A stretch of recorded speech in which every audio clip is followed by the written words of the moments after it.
Hello! ഏതോ ജന്മകൽപ്പന പുത്തൻ promo വിശേഷങ്ങളിലേക്ക് എല്ലാ കൂട്ടുകാർക്കും സ്വാഗതം. അങ്ങനെ നമ്മുടെ പുതിയ പ്രൊമോയില് ഒരു പെട്ടി വരുന്നുണ്ട് പുറത്തു നിന്നും കുറെ സാധനങ്ങളായിട്ട്. അപ്പൊ നമ്മുടെ മുത്തശ്ശി അത് കീറി എല്ലാവർക്കും ഓരോന്നൊക്കെ കൊടുക്കുന്നുണ്ട് സാധനങ്ങള്. അപ്പൊ നമ്മുടെ അശ്വിൻ പുറത്തു നിന്ന് പോയപ്പോൾ അങ്ങോട്ടേക്ക് ഗിഫ്റ്റുകളായിട്ട് അയച്ച പെട്ടിയാണെന്നാണ് എല്ലാവരുടെയും ധാരണ. അപ്പൊ നമ്മുടെ മനോരമയ്ക്കുള്ളത് ഇങ്ങനെ കൊണ്ടുവന്ന് നമ്മുടെ ശ്രുതി കൊടുക്കുമ്പോൾ മനോരമ പറയുന്നുണ്ട്, ഞാനും ഇത് മേടിച്ച് സന്തോഷിക്കണമെന്നാണോ മുത്തശ്ശിയെ പോലെ?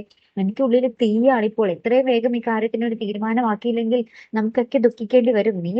നിന്നെ കൊണ്ടൊന്നും നടക്കൂല എന്നൊക്കെ പറഞ്ഞ് നമ്മുടെ മനോരമ നമ്മുടെ ശ്രുതിയെ കുറെ വഴക്കൊക്കെ പറയുന്നുണ്ട് ട്ടോ.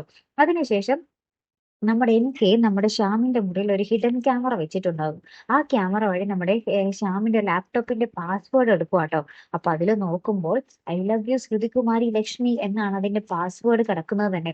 അപ്പൊ നമ്മുടെ ഇത് വായിച്ചിട്ട് ഐ ലവ് യു ശ്രുതികുമാരി ലക്ഷ്മിയോ എന്നിങ്ങനെ നമ്മുടെ ശ്രുതി ഇങ്ങനെ സംശയിച്ച് നോക്കുന്ന ഒരു രംഗങ്ങൾ തന്നെയാട്ടോ കൂട്ടുകാരെ ഏറ്റവും ഒടുവിൽ നമുക്ക് കാണുവാൻ സാധിച്ചേട്ടോ. എന്തായാലും കാത്തിരുന്ന് തന്നെ കാണാം. അപ്പൊ നമ്മുടെ ആ കാര്യവും ഇനി അറിയേണ്ടിയിരിക്കുന്നു അല്ലേ? നമുക്ക് നോക്കാം. അപ്പൊ അടുത്തൊരു വീഡിയോ വരുന്നത് വരയ്ക്കും ഗുഡ് ബൈ.